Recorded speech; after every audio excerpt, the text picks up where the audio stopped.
또다. 뿐만 아니라 우리의 마지막 소망은 부활이다. 그런 얘기를 합니다. 인류의 소망은 예수 그리스도라고 하는 말은 예수 그리스도만이 인류의 답이 되신다는 겁니다. 또 우리의 마지막의 소망은 부활이다. 그것은 이 땅에서 좀 잘 사는 사람도 있고 못 사는 사람도 있고 건강한 사람도 있고 건강하지 못한 사람도 있지만 우리는 부활을 해서 하나님의 나라 가면 다 똑같다. 그래서 마지막 소망은 부활이다. 그렇게 이야기를 합니다.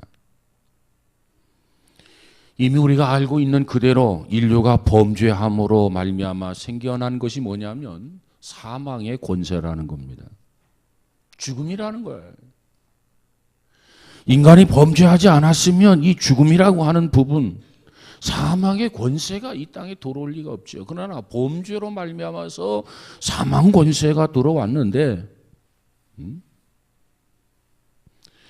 본래 하나님이 원하셨던 그 생명을 우리가 살기 위해서는 우리가 이 몸 가지고는 안 된다는 거죠. 부활을 해야 한다는 겁니다. 그래서 우리의 소망은 부활이다. 그러면 이 부활의 시기와 부활체에 대해서 한번 살펴보고자 합니다. 언제 부활하느냐? 내일 모레 부활하느냐? 이 시기가 중요해요. 부활의 시기는 예수님께서 이 땅에 재림하실 때 우리가 부활하게 됩니다. 하늘에서 천사장인 나팔 소리와 더불어서 주님이 강림하실 때, 재림하실 때 죽은 자들이 먼저 무덤에서 일어나고 그리고 살아남은 자들은 이 몸이 아니라 거룩한 몸으로 변화된다라고 하는 겁니다. 그러면 이 몸으로 그냥 갔으면 좋겠는데 왜 이 몸이 아니고 또 다른 모습으로 변화되어져서 하나님 나라 가게 되느냐? 우리가 그걸 알아야 돼요. 자, 이 세라고 하는 것은, 하늘을 나누는 세라고 하는 것은 하늘을 나르는데 적합하게 하나님께서 지으셨다는 겁니다. 우리가 하늘을 나르는 새들을 보면 뭐가 있습니까? 날개라고 하는 게 있어요. 그리고 꼬리라고 하는 게 있어요. 그래서 방향을 잡고 그리고 앞으로 전진하고 하늘을 날기에 가장 적당하게, 하늘을 날기에 가장 알맞도록 창조한 것이 새입니다. 뿐만 아니라 물고기가 있어요. 바닷속에서 살고 있는 물고기, 강 속에서 살고 있는 물고기가 있는데 그 물고기는 물 속에서 가장 살기에 적합한 상태로 하나님이 지으셨다는 겁니다.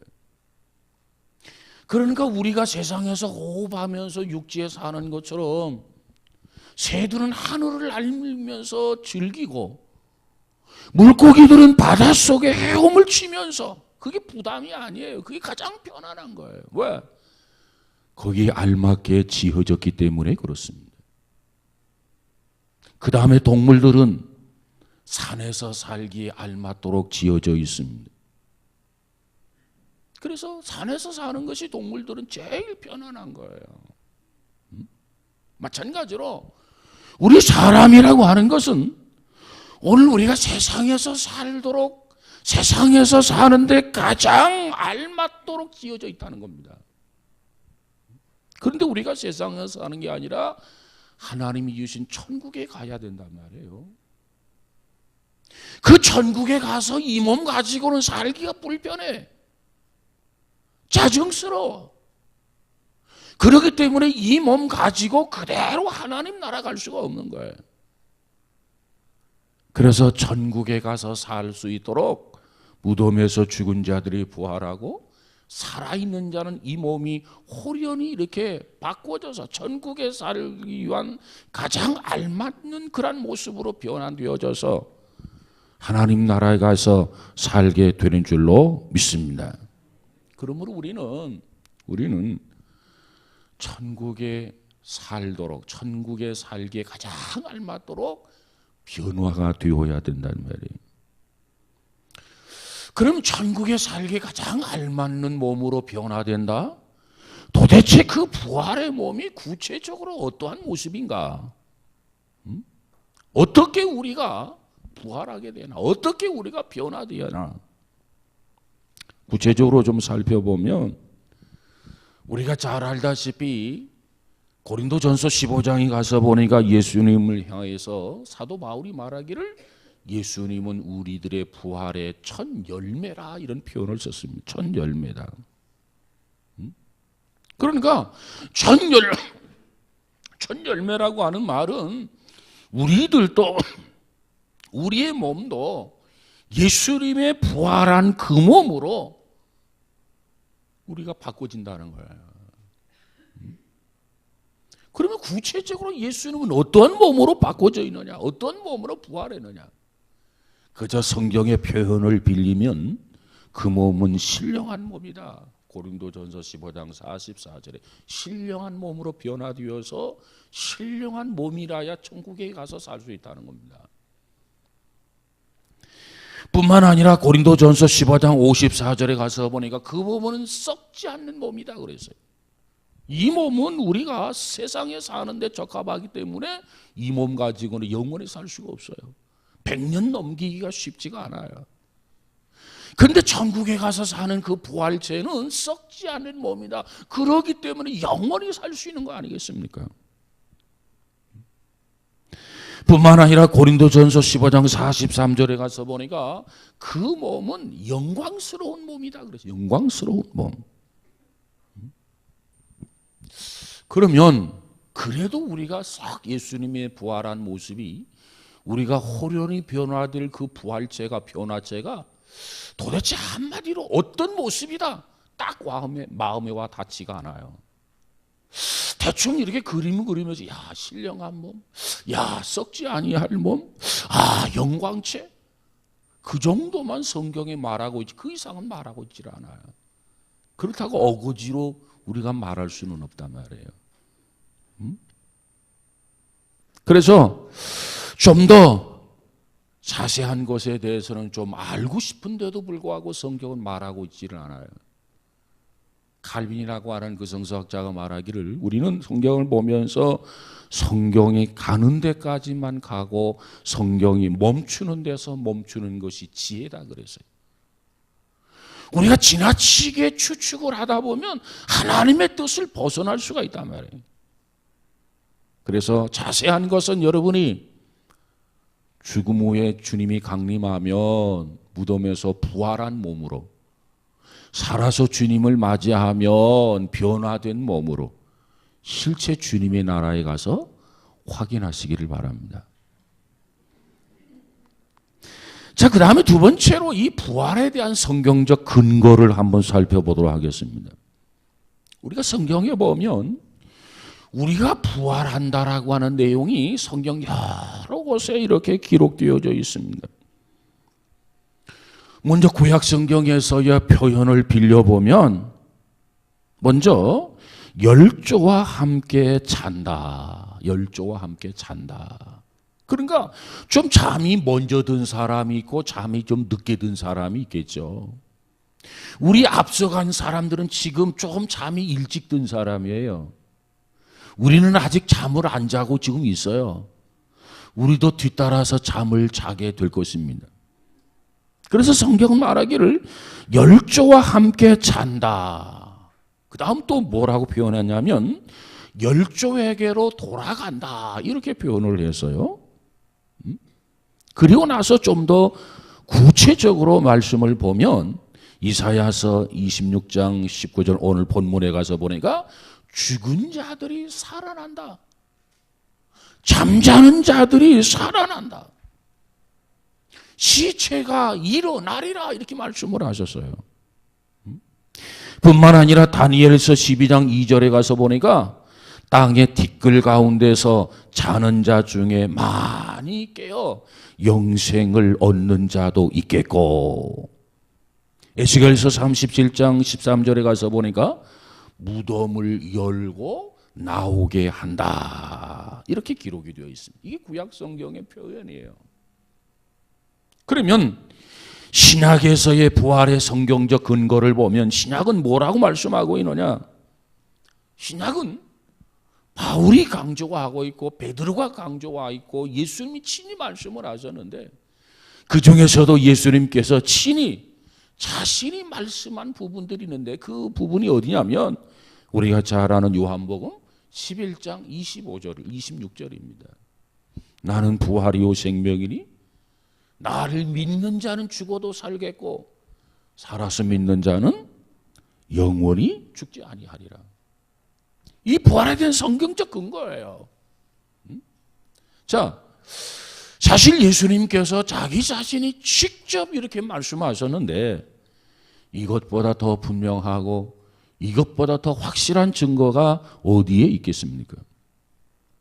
그런데 문제는 뭐가 문제냐면, 우리가 알아야 할 것은 이 부활이라고 하는 것이 오늘 우리 성도들만 부활하는 게 아니라는 겁니다. 우리 신앙인만 부활하는 게 아니야. 그럼 누가 부활하느냐? 심지어 믿지 않는 불신자들까지라도 전부 다 부활을 한다는 거예요. 다만 그들과 다른 것은, 우리 성도들의 부활이 그들과 다른 것은, 우리는 부활을 해서 천국에서 영원한 삶을 살아요. 그래서 영생, 거기다가 하나 더 붙이면 영생 복락을 누리며 산단 말이에요. 그런데 불신자들은 어떻게 되는 거냐? 불신자들도 역시 부활을 하지만 그들은 사망 선고를 받고 지옥에 들어가서 영원 형벌, 영원토록 형벌을 받는다는 거죠. 형벌이라는 게 뭐냐? 고통이라고 하는 거 아닙니까? 그러니까 신자만 부활하는 게 아니라 불신자, 신자 모두가 다 부활을 하는데, 신자는 천국에 가서 영생 복락을 누리고 불신자는 지옥에 가서 영원한 형벌을 받게 된단 말이에요. 고통을 당하게 된다는 겁니다. 이것을 우리가 뭐라고 하느냐? 최후의 심판이다. 그런데 마태복음 11장 24절이나 누가복음 20장 47절에 가서 보니까 믿지 않는 자들이 받는 형벌, 지옥에 가서 고통받는 그 형벌에 대해서 몇 가지 등급이 이렇게 나와 있어요. 고통 속에서 오는 후회. 아마 여기에서 이 후회라고 하는 것은 예수 적당히 믿었다가 지옥 간 사람이 아닐까, 이렇게 생각해 봅니다. 이럴 줄 알았으면 내가 좀 더 잘 믿을 걸. 고통을 받으면서 비로소 후회를 한다는 겁니다. 또 실망, 또 영원 행복에 대한 상실감. 이제 우리는 여기서 영원토록 고통을 받는구나. 그래서 행복에 대한 상실감, 이런 것들이 소극적인 형벌이라고 한다면, 지옥에서의 적극적인 형벌이 뭐가 있느냐? 유황불 속에서 당한 그 고통입니다. 이게 적극적 형벌이에요. 반대로 우리 신앙인들은 어떻습니까? 그저 천국에서 영원토록 그저 완전하고 그저 평화롭고 그리고 거룩하고 그리고 영화로운 삶을 살게 되리라는 거예요. 거기에서 마냥 하나님을 찬양하고 거기에서 마냥 하나님 앞에 영광을 돌리고 마냥 하나님만을 경외하는 아름다운 삶이 우리를 기다리고 있다라고 하는 겁니다.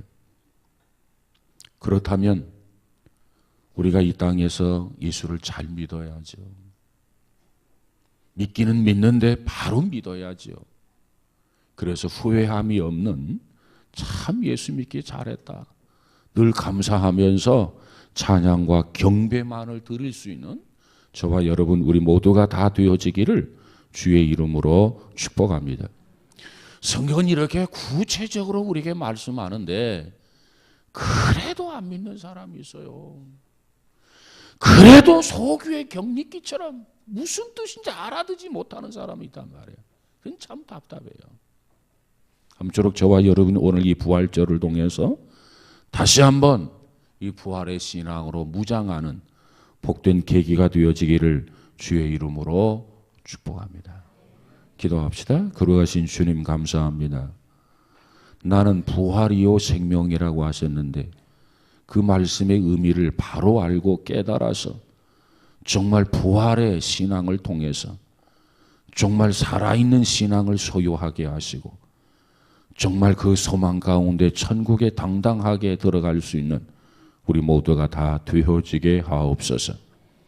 우리 중에 아직도 연약한 믿음 가운데 거하고 있는 형제 자매가 있다면 하나님께서 이 부활절을 통해서 다시 한번 부활의 확신을 갖게 하시고 조금 더 흔들리지 아니한 교환고한 믿음 가운데 세워지게 하옵소서. 특별히 이 밤에는 부활절을 찬양하기 위한 우리 성가대 열심히 준비하고 또 공개합니다. 이 일 가운데 함께 하시고 먼저 주께서 영광을 받으시고 성도들에게 큰 은혜를 줄 수 있는, 은혜를 끼칠 수 있는 이번 부활절 찬양 예배가 되어지게 하옵소서. 주님 홀로 영광 경배 받아 주옵소서. 예수님 이름으로 기도하옵나이다.